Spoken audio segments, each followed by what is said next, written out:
in this country, on so many frivolous issues, president rule has been imposed. I am no one to vouch for a president rule, but इस देश में बड़े frivolous चीजें जिस पे president rule लगा है, and I don't think Manipur is a frivolous issue. I am 100% sure that it qualifies for the rule of the president to be imposed, not because of any other thing, but for the fact people don't have confidence in the present local dispensation. Nothing else. Absolutely. People will have still more faith in Amit Shah dealing Manipur from Delhi than they have the faith in the present cabinet there. Absolutely. People don't have faith. वो चाहेंगे कि वहां से ज्यादा हो जाए. वो तो मतलब it is so evident. I mean to say, you have neighboring chief ministers and states now shouting. The quagmire has assumed a northeastern turnaround. I mean to say, he has used the word Zoram Thanga, kin and kith, and he has used the word silence is not an option. And he used the word my blood boils. I mean to say, the blood should boil for every drop of blood of the innocent. And he says, I was shocked to see the video. Everyone is. Those victims are my kin and kin. My own blood should be quietened by the situation. I understand the elections in Mizoram this year. But they share the same ethnicity as well, Kartikeya, and the videos are so revolting that it's hard for anyone with a slightest hint of conscience to be to not get revolted by what is there. And one very interesting thing is, Kartikeya, that right ever since this violence has broken out in the state of Manipur, one ethnicity, the Kukis have always been demanding president rule, and it was always opposed by the other side. So it's a very interesting, set of demands which had come out, and very interesting also to see that, that while Kukis were not trusting Manipuri police and the Maitis were not trusting the Assam Rifles. So it was very, had the president rule been imposed, or the center should have taken a more active role in, reaching out to the people, I think the situation a lot more could have been achieved in the last 70 days. Okay. And we also have a copy of FIR. Can you just read the copy of the FIR for our guests? Yes.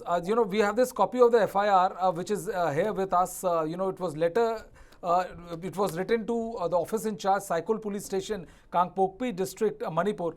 And the complainant says that, that at around on 4th May at 3 p.m. some unknown miscreants suspected to be members of, she's calling them members of Maiti Lipun and KKI Arambai Tangol and World Maiti Council. I'm just going by the FIR as what has been written, and numbering around 900 to 1,000 persons carrying sophisticated weapons like AK-47 rifles, SLRs, INSAS and 303 rifles entered our village, B. Painam Island Subdivision, Kangpokpi District, Manipur, about 68 kilometers south from Saikul Police Station. They said that the violent mob vandalized all the houses and burned them to the ground, looting all the movable properties, cash and on. They said that in addition to 5 villagers, namely, the name of the persons and all 5 people who feared for loss of life, fled towards the forest. They were later rescued by Nonpak Sekmai Police Station on their way to Nokpak Sekmai Police Station. They were blocked in the way by a mob and snatched from the custody of the police. Team there, and which is about 2 kilometers from Nokpak Sekmai Police Station and 1 kilometer from 33 AR Somrai Post. And then they say that the father, I guess, Mr. Sointin Kam Wi-Fi, who's 56-year-old, basically, he was killed on the spot. Neither the civilians intervened nor police intervened. Civilians were the one who were perpetrating the violence. So he said that he was killed on the spot. Well, and what then a shame. Bataiye, civilian word has become as perpetrators of violence. The word civil means, I mean to say, what a travesty. I mean, so the language itself, civil, it comes from something else. And in our conversation, the civilian themselves are perpetrators of violence. What travesty of... Absolutely. And see, when they're saying that now the 3 women were physically forced to remove their clothes and stripped naked in front of the mob. And one Miss Thiam Thinoi Wi-Fi, she was brutally gang raped in broad daylight in front of the witnesses, was there. And one other brother who just tried to tell this to a viewer, Brijesh is reading the FIR. Yes. We are going verbatim by the FIR. कोई देखी सुनी बात नहीं. And they're saying that verbatim by the FIR. Because the name is slightly, I can't read the name properly, but yes, like the You can brother just tell us who the gist. tried to defend the sister's modesty was also shot dead. And then, they were paraded naked, and then they requested the police to register a case in this thing, and then later on, the officer in charge and all, and this was what I feel. What I feel is, Rajesh, this is like tip of an iceberg. There is no internet in Manipur. I am 100% sure that violence of whatever nature it may be is there, but it's not being noticed, recorded what it needs legally in police stations, because first, either the access is not there, second, you can't circulate the video, which is an audio video memory. Earlier we had oral narratives, memories, that was memory, Ramayana, oral narrative, Mahabharata, oral narrative. People remembered things through narratives. Now these are modern ways of narrative, but these narratives are not being circulating because there is an internet shutdown. Correct? Sriram? Yeah, so this is one of the most heinous crime that have ever witnessed by all of us. And this has actually broken our conscience of civility and all kind of the civilized norm. So all of us have condemned this, and Professor has already said. Hello. Professor, hello, am I audible? So Professor has already said about in the very perspective about this rape, counter rape, and then the violence, and in the larger perspective of showing that there is a completely lawlessness and there's a completely lack of the interventions from the central government. Now, in the case of Gujarat riot happened after 2 days that the security officers was appointed, then within 4 days of army security forces interventions, within the 4 days, it was actually under control. But in the case of Manipur, after the 3rd May violence happened, on the 5th May, many security forces have actually come to Manipur, and they are actually flight there. And even the security officers was actually taken over the in charge of the Home Minister. He was the chairperson of the Unified Command, and the Indian Army and Armed Forces are deployed from the 5th to till now. But still, the situation is out of control. So what does it mean? What does it say? It actually clearly says that the central government completely failed, and all the democratic institutions completely failed, including the state government. Then who is the responsibility of this? And I'm actually differences. My respectful difference to Kartik, as you are saying, that instead of Imphal, the Home Minister is more reliable. It's not. The Home Minister is dividing people. He is doing politics, because instead of calling all the party to one agenda, he's inviting all the community separately. He invited Naga MLA separately. He invited Kuki MLA separately. And then Maitai MLAs were forced to come to Delhi. What is this going on? He should have invited all the groups, all the communities. Even the meeting is not possible in Imphal, he could have invited in Delhi, because the Kuki leaders are there in Delhi, mothers are in Delhi, Maitai leaders are in Delhi, Maitai women are coming to Delhi to meet in Delhi, but they have not convened any such kind of meeting. Rather, I was reported that the Naga MLAs was told that since the government of India may give something to the Kuki, and will also give something to Naga, and they are trying to bring up some kind of autonomous territory with this forced violence, and people are thinking that the government is not trying to bridge the confidence, rather they are trying to politics between the communities. That is why the problem is happening. There is no sincere effort from the central government to actually bridge the community. Okay, let me do a little Rajesh, can we just Boliye. I don't know how many minutes you are giving to all the panelists. If you're giving 3 minutes, I will speak 3 minutes. If you're giving only 30 seconds, I will speak 30 seconds. But I expect all the panelists should be given enough time. Rajesh, You take 5 minutes, no problem. I just wanted to play out a bite of Mallikarjun Kharge, no problem. पहले आप अपनी बात रखिए. I'll do that later. What I'm trying to say is that there is no sincere effort from the central government to bring peace in Manipur, because Manipur is a very small and very historic state, have been evolved from the last 1,000 years, and Kukis are very much part of Manipur society. The Nagas are, and the Meiteis are. So it's a composite culture we have. But why suddenly is fighting? And who is actually serving the purpose of that? That Manipur is a composite culture. So what we are saying that we should live together, but whoever is trying to break this composite culture should be punished. But there are certain forces, like as you are citing, the Chief Minister of Mizoram, he is also one of the part of the problem, because he is the first person who openly saying that the Greater Mizoram should be done. Because this violence is actually perpetrated to create some kind of a larger political goal. And this violence is orchestrated. Okay. Violence is not something happening out of the blue. Okay. It is a larger game plan. That is why all are helplessness. And again, many of the agencies or communities are now openly demanding the Armed Forces Special Power Act to be deployed in Manipur.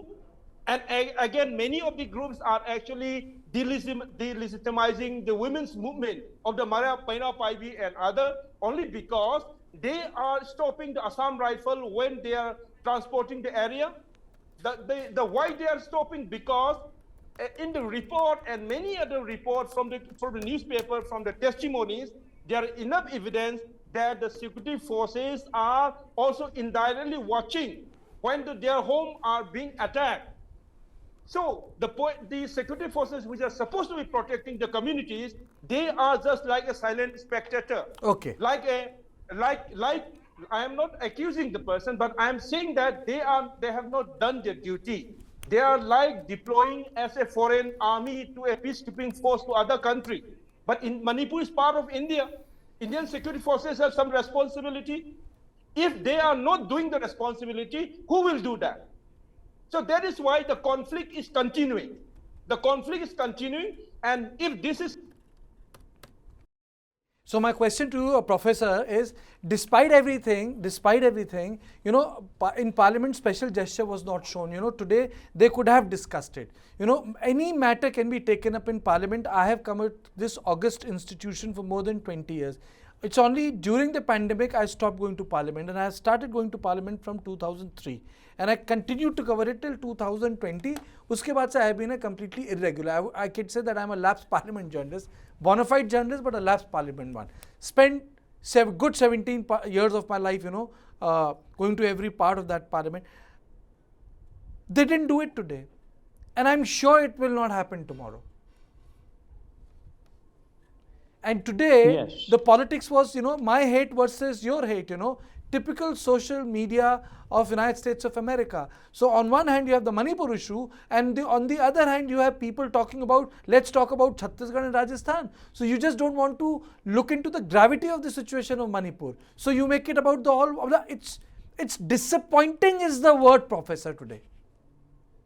Yes, it is much more than disappointing. It is total shelving of the responsibility, shirking of the responsibility by a responsible elected central government. Though Honorable Prime Minister has said guilty will not be spared, but it's not a question of finding the guilty. It's now a kind of a process that has engulfed Manipur, a process of violence and counter-violence. And this has become so gory, this has become so dehumanizing, and this has become a kind of an invitation to commit all kinds of indescribable violence and crime on the other side. It cannot be forgiven for a long time. It will remain as a permanent scar in our body, in our mind, in our hearts. And this scar is so deep-rooted that it scars the very foundations of India's democracy. If the Honorable House of Parliament doesn't really take it up at the right earnest, The scar cannot be healed. And therefore, avoidance of a discussion, when there is a clamor for discussion by the people in general. 140 million people's heads are in shame today, and then Parliament is not able to discuss this by suspending all other matters and giving it the supreme importance that it deserves. Then it's a sad day for our democracy. And we are facing sadness all around, not just on the ground, but also at the level of the Parliament, when people are mourning, when just now Dr. Lorho says that this is so dehumanizing. The MP from that place, my very, very dear friend, Dr. Lorho, also expressed his regrets. But then there is no discussion. Dr. Lorho is a lone voice representing a small corner of Manipur. Now, this is also something very, very visible at this moment, that even such goriest of events in India's northeast doesn't matter for the whole country. And then you talk about including northeast, you talk about giving due place to the marginalized tribes, you try to perform your constitutional responsibility, and then you don't respond to a Manipur situation after such long days of overwhelming violence. So this is very contradictory in spirit. And I wish and hope that central government at the right earnest by this evening, both the houses of parliament, really discuss the matter in threadbare and accept its responsibility and try to correct the ground reality in Manipur. Central intervention is absolutely necessary right now. That will be the most important intervention, because state government is not able to manage the conflict situation. There is polarization in the society. Even central forces are not trusted upon. So in such a total breakdown of trust, we need to evolve some extraordinary mechanism of intervention. And probably Constitution allows us to do that. It is in the wisdom of the Parliament, the respected, honorable members of Parliament, that they, I'm sure, will be voicing their concerns, and they will find ways and means to intervene. And we just look forward to that kind of intervention that can mitigate Manipur situation today. It's not merely a question of punishment, crime and punishment. Certainly not. It's not a question of law and order, but it's a question of how the social fabric has been torn apart, how one side is perpetrating violence on the other side. The violator and the victim. Now violence has gone to that level that you cannot distinguish between violator and the victimized. But nevertheless, the cry of the victim is all around. And we have to certainly empower the victims. We have to secure people not to fall victims in this kind of a situation. That's the sacred duty of the state, the constitutional duty of the Indian state and the parliament. So there is no other option but to take a very substantial amount of steps, I would say, in plural, so that the situation can be restored. We can regain our faith in Manipur. This is absolutely important. Otherwise, what Pu Joramthanga says, that a spark may become a wildfire. I'm not advocating that it will happen, but the scar is so deep-rooted. It's a psychic, spiritual, moral, and also political scar that is afflicting the entire region. High time that central government comes forward and they intervene with the help of the saner voices, with the help of politicians, civil society, educationists, medical doctors. Everybody will be jumping into this humanitarian crisis, I'm sure, once central government intervenes. So kindly intervene. That will be the largest, when you say the intervene, when you use the word intervene, Mr. Dongal, the real issue is that people should regain the trust of the state. The job of the state is that they are the sole purveyor, users and owners of organized violence. If we have to understand state sociologically, they are, and they only should they be, because if they are not and the civil society segments are, that is called a civil war. And what we witness in Manipur is that the state has not been able to take back that most important aspect of statehood, which is that they are not in control of law and order. That violence shows that they are not in control of law and order, and the mechanisms of intervention for the state units have dissolved. That is why only Assam Rifle Army remains. The police has not been able to do the job. And I'm just thinking that this might be just tip of an iceberg. I don't know what would have, kya hua hoga on 4th, 5th, 6th, 7th, 8th, 9th, 10th. Kartikeya, I've been saying in the morning, you know, that God knows how many such more videos are there. God knows how many cases have been there. Nobody knows. And you know, once the internet is restored, once the issue, the monstrosity of the entire issues come out, I think, you know, we'll be left fending for ourselves whether we are human or worse than beast. So, Mr. Dongal, my question to you is that we have seen that the people, and you must have noticed that a lot of MPs have spoken, but very few Manipur MLAs have come out. You must have noticed. In ANI, other PTI, very few MLAs have come out. You know, what do you have to say on the silence of the lawmakers? Only MPs have spoken and they didn't debate it because they fought. And the MLAs are silent. मैंने कहीं नहीं देखा on wired services that 40 MLAs, not even 10 have come out in national media. Why? It just defies, I'm bewildered. Why? Yeah. Before coming to answering your question, let me also bring in more disturbing events that had occurred 2-3 days ago.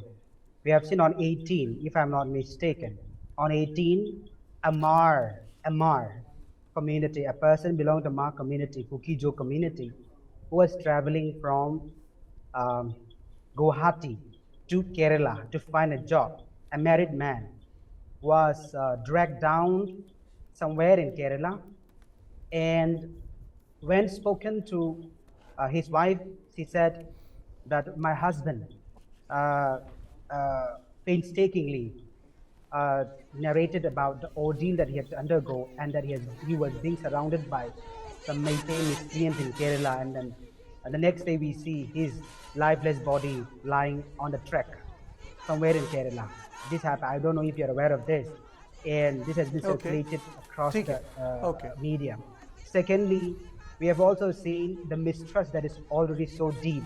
Now, before coming to the lawmakers, I want to point out one incident that really disturbed me, because there's a person by the name Asang Kasar. He's a Naga. He belongs to the Naga community. He was contesting election even in 2022 election, the general election in Manipur. Now he is a social activist propagating for peace in the state. Day before yesterday, he was giving a press statement in the Press Club of India in New Delhi, along with some of the panelists. He says very sternly, clearly, in front of the press, that only 2 communities are indigenous to Manipur, and you know who are they? Meiteis and the Nagas.